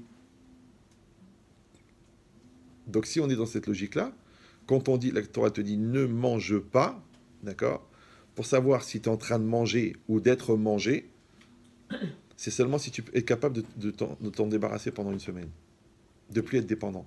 Il suffit d'être conditionné pour justement... Eh ben, c'est ça le travail. C'est ça le travail. Ça veut dire que si toi tu fais la gueule quand ta femme est nida, c'est que c'est un objet. Mais si tu l'aimes pareil, ça veut dire que c'est une personne. Et si toi tu aimes pareil ton mari, quand il te dit on n'a plus les moyens, ça veut dire que c'est pas une machine à sous. Mais si tu fais la tronche parce qu'il te dit fais attention aux dépenses, c'est qu'en fait tu t'engueules avec un distributeur de billets qui est très carré sur les coins. Ouais. Donc qu'est-ce qu'on est en train de dire maintenant? On est en train de dire que la Torah elle a dit lo yachel chametz. Mais la Torah elle a dit aussi lo imatse. Elle a dit lo irae lecha. C'est quoi lo irae lecha? Donc tu dois pas, si on traduit littéralement, l'irot c'est voir, irae c'est ne pas être vu. En français ça veut dire apparaître. Donc ça veut dire que le chametz ne t'apparaîtra pas. D'accord? En français ça s'appelle considérer. Tu ne dois pas considérer. Maintenant, lo irae lecha. D'accord? Il ne doit pas être considéré par toi. Donc, tu ne donnes pas de considération au chametz pendant Pessah. Maintenant, lecha, il y a deux connotations. Soit lecha, ça veut dire que la chose, elle t'apparaît à toi. Donc, ça veut dire qu'elle rentre dans ta conscience. Ouais. Donc, c'est la chashivut, c'est l'importance que tu donnes à la chose. Soit lo irae lecha, c'est en tant qu'argent. Parce que lecha, c'est la propriété. D'accord? Lachem, ça veut dire à vous. Maintenant, quand la Torah elle t'a dit lo irae lecha, donc tu dois ne pas avoir de considération du chametz, puisque considération, c'est ou considéré en tant qu'objet, même s'il n'y a pas de valeur pécuniaire, ou alors en tant que valeur pécuniaire, même s'il n'y a pas d'objet, ce qu'on appelle le bitcoin, d'accord? Donc, la Torah elle dit dans les deux cas, lo irae lecha, tu ne dois pas considérer. C'est pour ça que quand on allume le chametz dans son cœur, on ne transgresse plus l'interdit de posséder et de considérer le chametz. Ça veut dire que dans l'absolu, ne le faites pas, d'accord? Mais dans l'absolu, d'après la Torah, on pourrait garder des baguettes sur la table pendant tout Pessah. La regarder. La regarder et tout. Parce que c'est pas interdit de voir, c'est interdit de considérer. C'est-à-dire si ça te fait quelque chose, hop, tu transgresses. D'accord? Maintenant, les Chachamim m'ont dit, ok, c'est vrai, bitul, belev, be'alma sagé, on peut annuler le chametz dans son cœur, et mina Torah ça marche, d'après la Torah ça marche, on peut annuler, donc évidemment on ne peut pas le manger, parce que si tu le manges, ça veut dire que tu le considères, mais si on pourrait le conserver et le posséder, ouais, si on ne le considère pas, ok, donc les Chachamim ils ont dit, on peut faire ça, mais le problème, la Gemara elle dit, Shema nimlach, de peur que l'homme il va changer d'avis, ouais, Shema imatse gluska yafa, peut-être qu'il va tomber sur un beau gâteau, une religieuse, très appréciée dans le monde de la Avera. Ouais, parce que comme elle est plus interdite, donc elle est plus attirante. C'est le syndrome de Don Juan. La femme interdite est plus attirante que la femme permise, parce que c'est la conquête qui intéresse, c'est pas la finalité. Ouais. Donc plus elle est interdite, plus elle est attirante. Donc celle-là, elle est encore plus interdite, puisqu'en plus qu'elle est pure, et en plus elle veut s'élever, et en plus que... Donc, il y a plus de Yetzerara, plus fort. Ouais. Donc, Shema Imatsek Luskayafa, peut-être qu'il va tomber sur une collègue de bureau religieuse, Venimlach, et il va remettre en cause son mariage. D'un seul coup, il oublie qu'il est marié. Donc la Torah dit, à cause de ça, le bitoul ne suffit pas. Ça ne suffit pas de dire, ouais, je suis marié, mais je sais très bien, je suis un père de famille, je suis religieux, je suis rave. Tu es grave. J'ai rave, ça veut dire grand rave. Ouais. Ça ne suffit pas. Tu dois entretenir perpétuellement une démarche de crainte et en même temps une démarche d'amour. D'accord? Donc tu dois très très très très fort aimer ta femme et en même temps très très très fort avoir peur de la décevoir. Comme tu dois craindre la vera et tu dois aimer la mitzvah. Ça, c'est les deux qui te préservent. Et cette logique-là, que la personne, on n'a pas confiance dans ses paroles, on n'a pas confiance dans ses engagements, on n'a pas confiance dans les idées. Parce que malheureusement, les idées, ça évolue. Les paroles, ça passe. D'accord? Comme disait le Rav Zekri, les écrits restent. Et les paroles passent. Ouais. Donc toi, tu dois avoir une conscience perpétuelle, en fait, qui est renouvelée par l'engagement de ton engagement. Le réengagement de ton engagement. Il dit ça, c'est que la personne, ça suffit pas, le bitoul. Les Chachamim, ils ont dit, il faut faire l'abdikat Hametz. Va fouiller le Hametz. Va enlever le Hametz. D'accord? C'est pour ça qu'il y en a qui disent que bien que le bitoul Hametz, l'abdikat Hametz, elle est, d'après Rashi et Tosfot, elle est faite pour deux raisons. D'après Rashi, c'est pour éviter de transgresser Badira et Balimatse, l'interdit de posséder le Hametz, parce que quand tu l'as enlevé de la maison, tu risques pas de tomber dessus. Et d'après Tosfot, c'est que comme le Hametz, il est habituel toute l'année, donc si tu en lances dans la maison, tu risques par inadvertance, par automatisme, de le mettre dans la bouche. Donc les Chachamim, ils ont dit, tu sais quoi? Enlève. C'est comme un coléreux, on te dit, ne te mets pas dans des situations de... Soit tu sais que tu es un voyeur, alors ne va pas dans des plages nudistes, qu'est-ce que je te dis? Tu vas là-bas, après tu dis, j'arrive pas à me retenir, mais t'es un malade. Ouais. Donc ça veut dire que la personne, elle doit se préserver des situations auxquelles elle sait qu'elle est sensible. Maintenant, le Hametz, c'est pas que tu es sensible, c'est que tu vis avec toute l'année. Donc la Torah, elle a dit, les Chachamim m'ont dit, enlève le Hametz, bdikat Hametz, d'accord? Mais comme il y a une mitzvah de tashbitur seor, de détruire le Hametz, donc il y en a qui disent que tashbitu, ça fait que la bdika, elle devient une minatora. Vous me suivez ou non? Parce que pour réussir à détruire le Hametz, il faut le rechercher. Tu peux pas détruire le Hametz dans la tête, comme ça tu dis, ouais, oh, c'est pas bien le Hametz, c'est pas bien le Hametz. Tiens, tu me fais un sandwich? Mais non, c'est comme les gens qui font les régimes que entre les repas. Ou sauf quand il y a des occasions. Bon, là, c'est une bar mitzvah, je suis obligé de manger. Là, c'est une copine, je suis obligé d'aller à la Brit Mila. Bon, là, je veux faire honneur, quand même, c'est la belle-mère qui a préparé. D'accord? Mais chérie, tu maigriras jamais. Puisque quand tu as enlevé les exceptions, il ne reste plus rien. Tu dis alors quoi? Ça veut dire qu'il faut que je me sacrifie? Écoute, le Rav Cellulite l'a bien expliqué sur son site calories.com, ouais, que c'est pas que tu manges pas. C'est que ton projet, il est plus grand que ta question. Vous me suivez ou... Par exemple, quand tu es très occupé, tu n'as pas faim. Par contre, quand tu t'ennuies, tu grignotes. À chaque fois que ton cerveau il est inoccupé, tu commences à grignoter. C'est pour ça que les gens ils mangent en regardant la télé. Parce que leur cerveau est inoccupé. C'est pas grave. D'accord. Donc, maintenant, si toi, tu es toujours dans une logique active de réalisation personnelle et de projet, tu n'as pas faim. Tu as les gens qui aiment le travail, ils boivent un café le matin, 19h le soir, ils n'ont pas faim. Par contre, après, quand ils s'arrêtent, ils ont une faim. Ah, j'ai une faim. Ouais, alors que l'autre, il mange par habitude. Ah, bah, les midis. Ah, bah, c'est midi, il faut manger. Ah, ouais, c'est midi. Après, c'est le soir. Ah, c'est le repas du soir. Mais j'ai pas faim. Mais t'as déjà 32 000 calories. T'as besoin de manger. Bon, il y a un petit truc. Fais-moi un petit truc sucré, un petit truc. Comment, c'est un petit truc? 2 tablettes de chocolat. Donc, en fait, t'es dans une logique de consommation. Mais t'es pas dans une logique d'existence. Bah, c'est exactement pareil. Quand la Torah a dit, Lo ira elecha, ça veut dire que tu dois ne pas considérer le Hametz, donc tu peux te débarrasser de ça en le déconsidérant. Maintenant, quand toi, on a dit que le Hametz, il correspond à l'orgueil, à la bêtise, à la superficialité, à la perte de temps. Donc quand la Torah elle t'a dit Loïra Elecha, donc la Torah elle veut que tu fouilles à l'intérieur de toi-même la relation de considération que tu entretiens par exemple avec l'orgueil. C'est pour ça qu'il y a beaucoup de gens par exemple qui confondent la dignité et l'orgueil. Il y a des gens qui confondent la sensibilité et la susceptibilité. Mais dans la sensibilité, c'est de la matzah, mais la susceptibilité, c'est du chametz. Donc quand tu dis, tu sais, je suis très sensible, en fait, tu es juste rempli de gava, quoi. Maintenant, la Torah, elle dit, lo irae lecha. Donc ça veut dire que toi, tu dois aller fouiller, soit, encore une fois, la dépendance psychologique que tu as à la mauvaise qualité, soit la dépendance financière que tu as à la mauvaise qualité. La preuve, c'est que des fois, tu acceptes des horreurs sous prétexte que tu es payé pour les subir, en partie.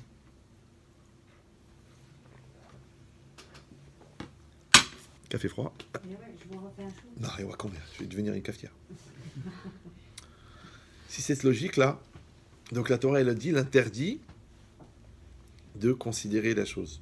Ouais. Mais la Torah, elle a dit l'oïmatse. Il ne faut pas que tu trouves, donc tu possèdes le chametz. La Gemara, elle dit be makom amatsui. C'est dans les endroits où le chametz est trouvable. Et ça aussi, c'est un très très grand yetzer hara. C'est d'aller chercher le chametz qui est introuvable. Ouais, c'est de devenir makpida sur des choses improbables, alors que dans le quotidien, il y a des kilos de gâteaux qui sont devant toi.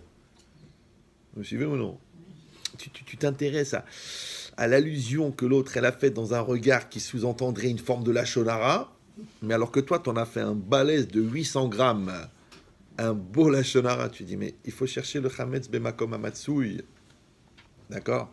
C'est pour ça que dans la halakha, si tu as une faille, une fente dans le mur à 19 mètres de haut, que jamais personne va mettre du chametz là-bas, c'est pas la peine d'aller faire la bdika. Tu dis, mais quand même, si on a Hirat Shamaïm.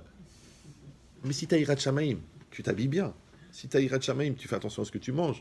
Si tu as Hirat Shamaïm, tu regardes d'abord dans le séjour où tu vas pour savoir qu'est-ce qui va se passer. Moi, les gens, ils me téléphonent. Ramen Chetrit, je suis dans un séjour de Pessah, Kachir. Est-ce que vous trouvez normal que je suis rentré à la cuisine, il y a du chametz d'un côté, ils ont dit qu'ils ont pris que la moitié de l'hôtel, donc ils ont pris que la moitié de la cuisine, il y a du chametz d'un côté. Je dis, mais qui est le rave? Elle me dit, il n'y a pas de rave. Ils ont mis de la musique pendant Yom Tov, mais des pichim. Donc, tous les Espagnols, ils sont en train de danser autour de la piscine. Ils ne savent pas que c'est des pichim, d'accord, des chants religieux. Une fois, il y en a un qui m'a dit, mais Rav, le soir du Seder, j'étais un peu choqué parce que pour décorer les tables, ils ont mis des épis de blé. Mais des vrais, pas en plastique. C'est beau. Non, c'est beau, c'est beau. C'est dans le livre des records de la lourdeur. Tu peux mettre des roses, mais des caïmans. Mais qu'est-ce que tu mets du blé?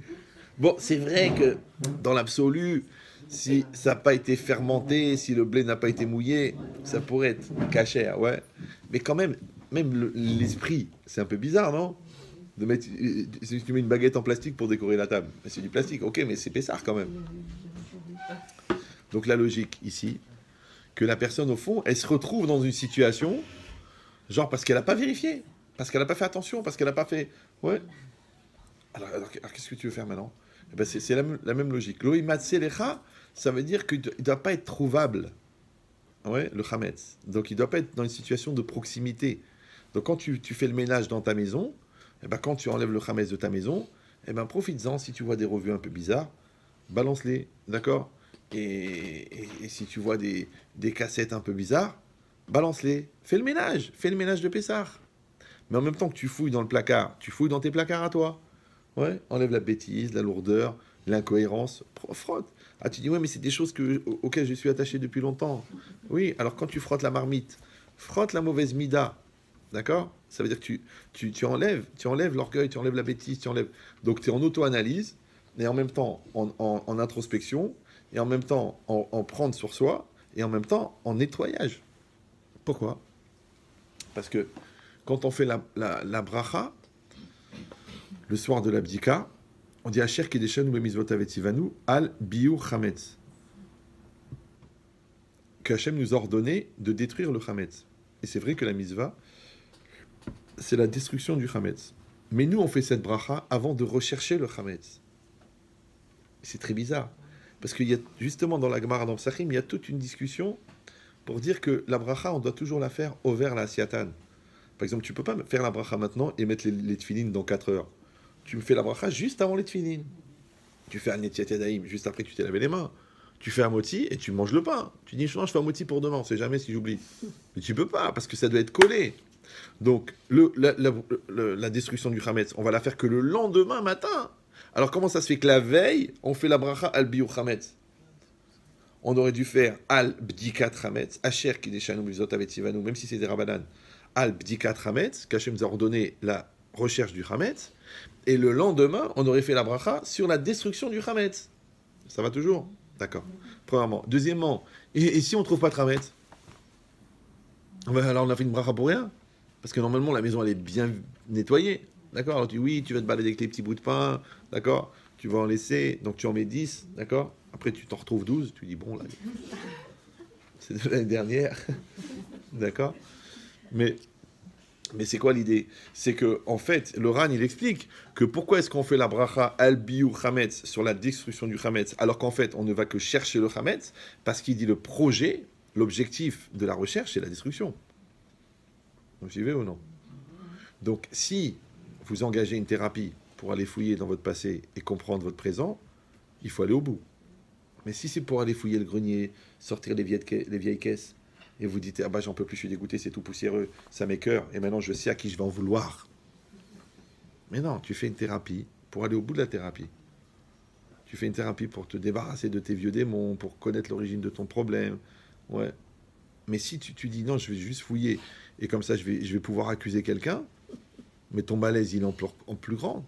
Alors si déjà que ta souffrance, elle est venue des pressions que tu as subies, ben la conscience dépression, et encore dépression, encore dépression, encore dépression, ça peut créer une dépression. Donc tu fais le contraire. Tu cherches le Chametz, mais pour le détruire. Donc là, tout le temps maintenant qu'on est en train de nettoyer la maison, qu'on est en train de réfléchir, qu'on est en train de dire dans quels endroits ça peut être, c'est quoi les ustensiles que je vais conserver, lesquels je vais cachériser. Ouais, en fait, je suis en train de réfléchir qu'il y a des choses, parce qu'on peut pas avoir, on peut pas tout remplacer. Tu vas pas acheter une deuxième cuisinière, sinon tu n'as qu'à prendre un autre couple dans lequel tu t'arranges bien, et là tu fais la gueule. Ouais. Non, il y a des choses, il faut les cachériser.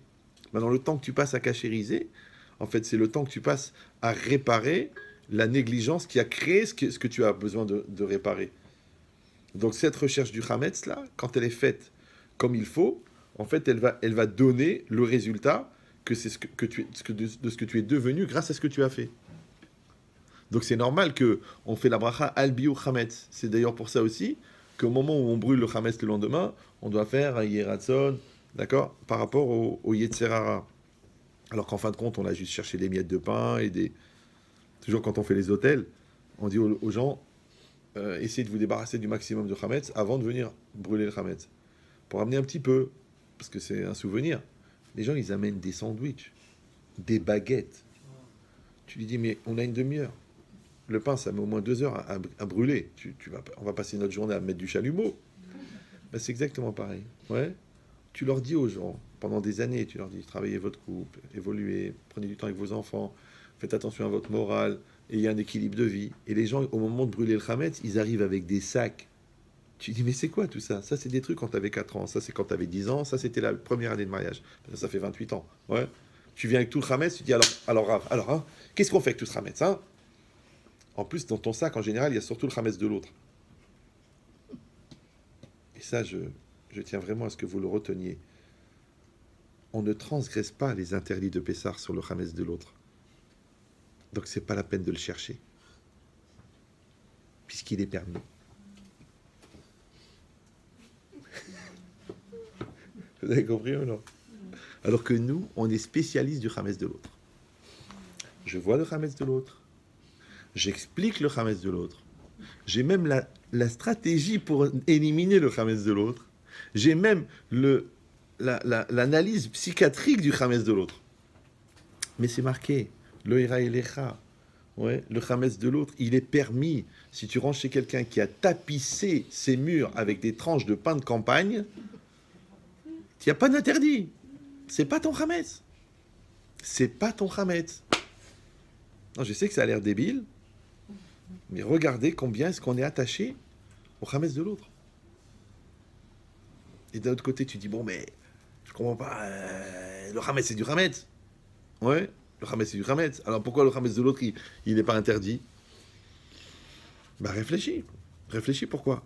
Parce que le meilleur refuge au non-travail sur soi, c'est de s'occuper du travail de l'autre. Ça s'appelle en français un transfert de culpabilité. Mais moi, je dois faire mon travail. J'ai mon travail à faire. Moi, je dois chercher mon Hametz. Moi, je dois me construire personnellement. Moi, je dois regarder mon rôle de père. Ouais, tu dis oui, mais le rôle de mère, hein, j'ai le droit de m'en mêler un peu s'il ne fait pas son rôle. Mais mais quand tu passes du temps à t'occuper du rôle de la mère, c'est au détriment de ton rôle de père. Et comme les deux font la paire. Donc c'est exactement pareil. Quand la Torah elle t'a dit Lo yachel chametz, d'accord? Donc tu ne vas pas t'assimiler à cette réalité. Lo yimatse, d'accord? Tu ne vas pas posséder, c'est-à-dire tu ne vas pas avoir un lien avec cette réalité négative. Quand on te dit en même temps Lo yirae lecha, donc tu n'as pas considéré, c'est-à-dire que la Torah elle veut pas que tu aies une proximité physique, elle veut pas que tu absorbes dans ta bouche et elle veut pas que tu aies ça dans la tête. Donc il n'y a plus de chametz. Il n'y en a plus. C'est pour ça qu'on dit que Mashiach, il peut venir le soir de Kippour ou le soir de Pessah.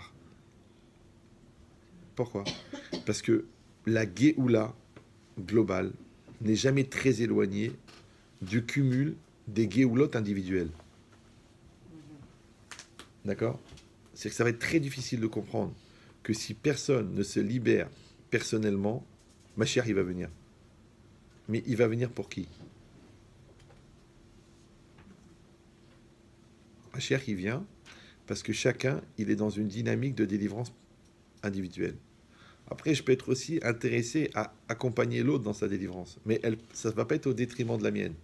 Et le cumul de toutes ces délivrances, elle amène un niveau de maturité dans Am Israël qui s'appelle Mashiach. Ouais. C'est même chez les footballeurs, ça s'appelle Messi. D'accord? Donc ça veut dire quoi? Ça veut dire que quand, maintenant, je prends ces halachot là, qui a priori sont des halachot, ouais, et que je fais toute cette démarche, en fin de compte, j'ai fait une démarche à l'intérieur de ma spiritualité pour arriver à un certain résultat. Mais en parallèle de ça, je suis obligé de fabriquer la matzah, bim comme chez En Chametz. On ne peut pas fabriquer la matzah dans un endroit où il y a du Chametz. D'accord? Donc ça veut dire qu'on ne peut pas créer du positif dans un endroit où il y a du négatif. C'est pour ça que ça sert. Comme le gars, il te dit, écoutez, ok, je vais reconstruire avec ma femme, mais laissez-moi le temps d'expliquer à ma maîtresse. Je fais, mais non, bah, tu veux aménager la souffrance de celle-là que tu connais depuis un mois au détriment de la mort de l'autre qui est avec toi depuis 25 ans. Ils sont bizarres, les gens. Et l'autre, tu dis, bah oui, mais c'est pas de sa faute. Bah, qu'elle crève, c'est toi qui lui as promis des choses. Ouais, pour avoir un échange en nature. Mais en vérité, elle est rentrée dans une histoire qui ne la concerne pas. Et si elle est concernée à ce moment-là, ben, ça veut dire qu'elle écrit en deux mots. Donc quand la personne, elle va trancher, parce que c'est ça faire un choix, c'est psak, d'accord? Elle va trancher, donc elle va s'éloigner du mal, c'est ça le chametz, et ve'asetov, et elle va faire du bien. Faire le bien, c'est fabriquer la matzah. Maintenant, la qualité de la matzah, elle va être aussi fonction de l'absence de chametz. D'accord? C'est pour ça que quand tu dis oui, tu dis oui. Quand tu dis non, tu dis non. Mais le danger, c'est de dire oui, mais. C'est-à-dire qu'il reste encore un peu de chametz. Merci pour ces vacances, mais j'aime pas l'endroit. Merci pour ce cadeau, mais c'est pas ma couleur. D'accord? Ben, tu vois, c'est dommage. Parce que si j'avais pas fait le cadeau, j'aurais pas eu le reproche. Mais tu n'aurais pas eu le merci. Mais quand un merci il est empoisonné de Ramma, peut-être qu'on s'en serait passé. D'accord? Genre, tu peux venir Shabbat, mais je suis très fatigué. Non, je vais pas venir. Si, viens, mais vraiment, je suis fatigué. Non, je vais pas venir. Je vais pas venir. Parce que toute la bouffe, elle va être imprégnée de l'arma que tu as, de ta fatigue. Après, je vais dire, c'est marrant, j'ai pris une gastro en sortant de chez toi. C'est normal, j'ai avalé l'arma. Donc, c'est la logique, c'est ça. C'est d'arriver à faire des matzot shmurot, des mitzvot shlemot. D'accord? Je t'invite, je suis content de t'inviter. Il n'y a pas de mais. Après, ma fatigue, c'est mon problème à moi. D'accord? Après, je mets les tefilines, je suis content de les mettre. Ouais, je dis pas, je suis obligé de les mettre parce que le petit, il a une leucémie. Non, tu veux les mettre, tu veux pas les mettre, ne les mets pas. Tu veux pas les mettre parce qu'il a une leucémie. Parce qu'après, quand il va mieux, comme le jour où quelqu'un m'a raconté, écoutez, ma femme, elle était voir un grand rave, il a dit, elle n'arrive pas à tomber enceinte. Elle a dit, si vous prenez sur vous les mikvés, qu'est-ce qu'elle a fait? Elle est tombée enceinte, elle n'avait plus été au mikvé. C'est beau, non? T'as promis que tu vas au mikvé, tu vas au mikvé, tu vas pas au mikvé pour un truc. Bon, de l'autre côté, après, elle a attrapé une sclérose en plaques. Non, c'est pas une punition, c'est une incohérence. D'accord? Donc, mais c'est quoi l'idée? C'est le bon Dieu, tu devais pas avoir d'enfant. Il t'a fait un miracle. Tu tiens pas ta parole. C'est comme si moi je t'ai aidé et après tu me fais la gueule. Pourquoi tu te fais la gueule? Parce que t'as honte de me dire merci. Eh ben, ne me dis pas merci, mais ne me fais pas la gueule parce que je t'ai fait du bien. Ils sont bizarres, les gens. Ouais, ben, c'est exactement ça.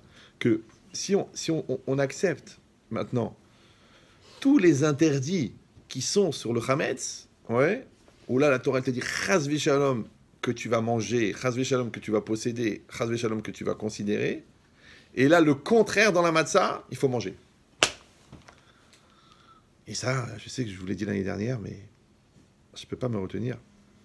Parce que même moi, ça m'interpelle. Et le bénéfice que vous aurez de manger la matzah, elle dépend de la conscience de l'importance de manger la matzah. Sinon, vous pouvez manger du carton aussi. Les shem matzah. Ouais. Donc ça veut dire que quand tu manges le manger de ta mère, ouais, si tu vas aimer encore plus ta mère, si tu apprécies parce que c'est le manger de ta mère. Donc en fin de compte, le manger de ta mère te rapproche de ta mère. Et bien la matzah, c'est le manger de Dieu. Donc quand tu le manges en tant que manger de Dieu, tu te rapproches de Dieu. Mais si tu le manges parce que tes parents t'ont obligé, si tu le manges parce que tu as peur de mourir, si tu le manges parce que ça te porte bonheur, bah, ça ne te rapproche pas de Dieu. C'est ça que les gens disent, vous savez, j'ai fait Shabbat pendant des années, finalement je ne fais plus Shabbat. Je fais non, tu n'as pas fait Shabbat. Parce que quand tu fais Shabbat, tu ne peux pas t'arrêter de faire Shabbat. Parce que c'est une nature. Moi, des gens m'appellent Rabbi Chetri, je ne mets plus les téphilines depuis que mon fils il est malade. Je dis, mais les téphilines, c'est comme la respiration. Tu t'arrêtes de respirer parce que ton fils il est malade, toi. Tu mets les téphilines. T'es juif, non? À 8 jours, on a coupé court à la discussion. T'es une femme juive, tu vas au mikvé. Ah non, vous savez, j'ai pas le ressenti. Intellectuellement, j'adhère pas. J'ai pas trouvé un rave qui m'a convaincu. Mais tu es déjà convaincu. Vaincu par ton Yetzirara et le reste par nature. D'accord? Donc, c'est pas un rave qui va te convaincre. C'est que t'es une bâtisse Israël, non? Au Har Sinaï, les femmes juives, elles ont pris le mikvé. Maintenant, de quoi tu parles maintenant? Tu discutes de quoi? Tu comprends? C'est comme si tu dis, tiens, enlevez-moi les bras. Je pense pas que j'en aurai une utilité. Mais non! Ah bah, si déjà vous me faites l'appendicite, enlevez-moi les bras. Mais je vais pas t'enlever les bras. Bah, le mikvé, c'est comme les bras. D'accord? D'ailleurs, on fait la brasse dans le mikvé. D'accord? Donc cette idée-là, c'est que maintenant que la Torah, elle t'a débarrassé du Hametz, elle te dit maintenant, tu as 8 jours pour consommer la matzah.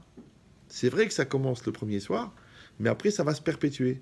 Et comme on a dit que tu fais corps avec ce que tu manges, ouais, et que ce que tu manges fait corps avec toi, donc quand toi, tu vas manger la matzah, tu vas devenir une mitzvah. Donc c'est pour ça qu'on dévore son mari. Oui, c'est normal, pour ça qu'on dit, il faut croquer la vie. Alors que tu dis, tu leur donnes la matzah le soir de Pessah, ils prennent un petit morceau, ils se moquent de toi parce que tu manges les kazaïd comme ça. Mais t'as l'heure de quoi? T'as l'heure de quoi, là? En train de manger... ta mère, elle a fait un beau repas. T'es en train de manger 5 kazaïd de matzah. Mais ça a l'air de quoi? Je rappelle que Pessah n'a pas été organisé par Disneyland. Et que le principal, c'est la matzah. Donc ce soir-là, qu'est-ce que tu fais? Tu t'imprègnes de la matzah. Donc si tu as compris que Kippour n'est pas un régime... Ouais, tu as compris que le principal de la soirée de matzah, de Pessah, c'est de manger la matzah. Maintenant, toi, tu vas manger la matzah, tu vas t'imprégner de la matzah. Et nous, c'est un peu bizarre parce qu'on fait vite, parce qu'il y a le repas, parce qu'il y a le traiteur qui va servir, mais c'est le meilleur moment. C'est pour ça que tu as dépensé 3000 euros de produits cachers. Pour ça, pour manger ça. Et tu le manges. Et à couder, après, oui, mais je bats la tête. Et on parle. Rav, est-ce qu'on a le droit de boire du vin en même temps? Est-ce que je peux manger les salades en même temps? Mais pourquoi tu mets pas les tefilines à la piscine? Mais les tefilines à la piscine. Ouais. Parce que maintenant, c'est le temps de la matzah. Donc maintenant, quand tu es en train de faire la mitzvah de la matzah, ouais, qu'est-ce que tu es en train de faire? Tu es en train de t'imprégner dans ta chair. Donc effectivement, la matzah, tu vas la manger. Effectivement, la matzah, on va la trouver partout dans ta maison. Et effectivement, la matzah, tu vas la considérer. Le contraire du chametz. Maintenant, quand tu vas considérer matzot, c'est mitzvot, quand tu vas considérer les matzot au niveau personnel, en tant qu'objet, parce que tu fais attention à tes téfilines, ouais, tu embrasses ton foulard, parce qu'il t'amène la pudeur. Et en même temps, au niveau pécunier, parce que tu dépenses de l'argent pour les mitzvot. Donc le lo yiraïlecha du chametz, il devient un yiraïlecha de la matzah, de la mitzvah. Vous me suivez ou non? Lo imatzé, on ne devra pas trouver chez toi du chametz. Il devient un imatzé de matzah. Partout, il y a des livres de Torah, il y a une ambiance, il y a des mezuzot, il y a la shechina, il y a la kedusha. Ta maison, c'est une maison de matzot. Ça va? Tu deviens toi-même un shomer matzot. Mais si tu nous fais une maison wart parvé, que quand Jean-Christian il vient, il n'est pas gêné, il ne se sent pas agressé par des photos de rabbins il dit, oh, c'est très typé chez vous. Oui, parce que nous sommes des sales juifs. Bah, au Hachem, ouais. C'est pas grave. Pourquoi l'autre, il n'est pas typé autre chose? Ouais. Chacun, il est typé de quelque part. Une fois, on avait loué une maison avec ma famille, ma femme. Et c'était des gens très, très pratiquants. Mais sur une version de la religion sur laquelle nous avons fait une croix. Il y avait des croix partout. Mais partout. C'était des gens très, très, très religieux, pratiquants catholiques. Et à un moment, ils nous font visiter la maison. Et on arrive dans une pièce. Et il baisse le ton. Il dit, il s'agit de notre chapelle. Notre salle de prière. Alors là, il y avait tout, là, le Père, la Mère, le Saint-Esprit, tout le monde était là, d'accord? Et moi, j'ai dit à ma femme, qui c'est qui va dormir ici? On a passé une demi-heure à prendre des photos et à enlever les crucifix un par un. C'est pas évident. Mais ils étaient très contents. Quand il a dit, vous êtes rabbin? Ouais. On est heureux de vous recevoir, le peuple du livre. Ils savent d'où ils viennent, ouais. Mais c'est quoi l'idée? C'est de dire que tu fais l'abdikat hametz. Et c'est pareil dans ta vie à toi. Tu fais l'abdikat hametz. Tu es dans ton travail. Tu dis ça je le fais, ça je le fais pas, ça je peux le faire, ça je dois pas le faire. Ça. Dans la relation que tu entretiens avec l'autre aussi, tu te fixes une abdikat hametz. Et d'un autre côté, le kiyum des matzot. Tu dois le faire. Donc quand on est dans cette logique-là, pendant 7 jours, ouais, 7 jours, on sait que c'est le temps qu'il a fallu pour créer le monde. 6 jours plus 1 du Shabbat. 7 jours, c'est le temps aussi du deuil, quand on a été en contact avec la mort. 7 jours, c'est les 7 jours de pureté aussi. D'accord? Donc 7, c'est toujours une création. C'est de ramener la vie quelque part. Donc la Torah, elle a dit 7 jours de Sukkot, 7 jours de Pessah. Ouais.